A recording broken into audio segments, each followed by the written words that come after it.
Direktorat Jenderal Pajak, kami selaku perwakilan unit vertikal melalui KPP Pratama Ruteng dan KP2 KP Labuan Bajo, kami menghimbau para wajib pajak khususnya di wilayah Manggarai Raya, Manggarai Timur dan Manggarai Barat untuk segera melaporkan SPT tahunannya untuk tahun pajak 2024 paling lambat 31 Maret 2025 untuk wajib pajak orang pribadi dan 30 April 2025 untuk wajib pajak padan.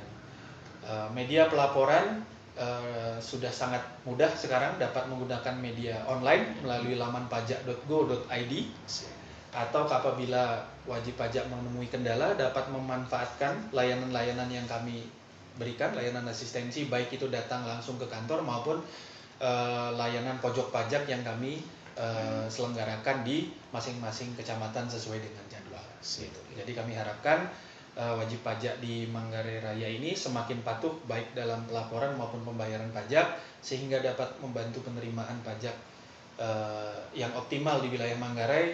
Ujung-ujungnya nanti adalah transfer ke daerah dan APBD masing-masing daerah akan semakin meningkat demi pembangunan di wilayah Manggarai Raya. Itu mungkin. Terima kasih.